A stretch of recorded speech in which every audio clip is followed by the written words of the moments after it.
میں بات کرنا چاہوں گی کہ ملکۃ العرب نے اپنی زندگی کے ساتھی کو منتخب کیسے کیا۔ بے شک یہ انتخاب بھی بہت بڑی چیز تھی کہ خود پیشکش کی گئی۔ دیکھیں سب سے بڑی بات یہ ہے کہ خدیجہ نے پوری معرفت کے ساتھ اللہ کے آخری نبی صلی اللہ علیہ وآلہ وسلم کے گھر عقد کا پیغام بھیجا۔ یعنی صرف حضور نبی کریم صلی اللہ علیہ وآلہ وسلم کے جمال سے متاثر ہو کر نہیں، ان کے خاندانی حسب و نسب سے متاثر ہو کر نہیں، صرف ان کے ذاتی اوصاف سے متاثر ہو کر نہیں کہ وہ مکے میں صادق اور امین کے لقب سے پہچانے جاتے تھے، بلکہ ان کو معلوم تھا کہ یہ آنے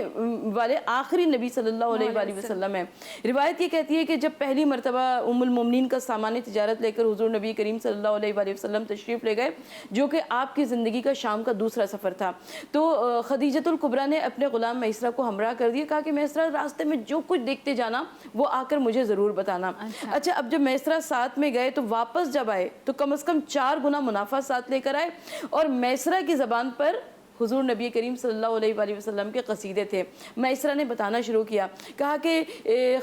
آقا زادی یہ نوجوان ایسا تھا کہ یہ نوجوان جدھر سے گزرا کرتا تھا بادل ان کے سر پر سایہ فگن رہتے تھے، ان کا سایہ نہیں تھا، ان کے جسم سے مشک و عنبر کی خوشبو آیا کرتی تھی، یہ جس درخت کے نیچے بیٹھتے تھے اور اگر کھجوریں کھانے کا ان کا دل خواہش کیا کرتا تھا تو یہ ہاتھ کو بڑھا کر کھجوریں وہ شاخیں نیچے آ جایا کرتی تھی، ہاتھ کو بڑھا کر پھل توڑ لیا کرتے تھے، اندھیری رات میں ان کا چہرہ 14ویں کے چاند کی مانند دمکتا رہتا تھا، اتنا روشن چہرہ ہوا کرتا تھا۔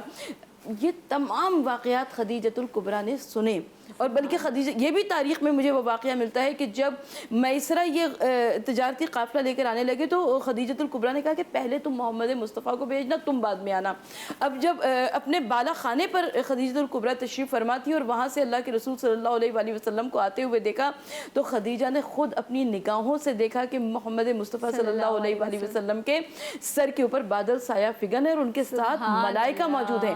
پھر خدیجہ نے اپنے اس خیال کی تصدیق کے لیے کہ جو کچھ میں نے دیکھا یہ میری آنکھوں کا دھوکہ تو نہیں، سچ ہے سب کچھ، دوبارہ محمد مصطفیٰ صلی اللہ علیہ وآلہ وسلم سے فرمایا کہ آپ دوبارہ مکے میں داخل ہوں۔ اب جب دوبارہ آقا صلی اللہ علیہ وآلہ وسلم داخل ہوئے تو خدیجہ الکبریٰ نے یہ منظر دیکھا کہ سر کے اوپر بادل سایہ فگن ہے اور ساتھ میں 2 فرشتے موجود ہیں۔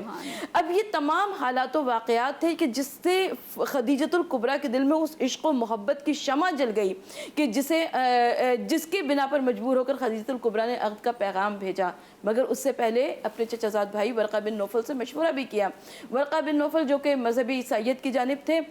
اور بڑے دانشمند افراد میں ان کا شمار ہوا کرتا تھا، ورقہ نے کہا کہ ہم نے کتابوں میں پڑھا ہے خدیجہ یہ وہی شخصیت ہیں جو انشاءاللہ تعالی آنے والے وقتوں میں خدا کے آخری رسول ہوں گے۔ اور اس کے بعد نفیسہ کے ذریعے یعنی اپنی سہیلی کے ذریعے عقد کا پیغام بھیجا، اور حضرت ابو طالب کسی سفر پر تشریف لے گئے تھے اور اللہ کے نبی صلی اللہ علیہ وآلہ وسلم نے فرمایا کہ چچا حضرت ابو طالب آ جائیں تو ان سے پوچھ کر جواب دوں، اور جب حضرت ابو طالب آئے تو چچا اور بھتیجے کی مرضی ایک ہو گئی، خدیجہ کے گھر عقد کا پیغام بھجوا دیا گیا، جواب بھجوا دیا گیا، اور اس کے بعد عقد کی تیاریاں شروع ہو گئیں۔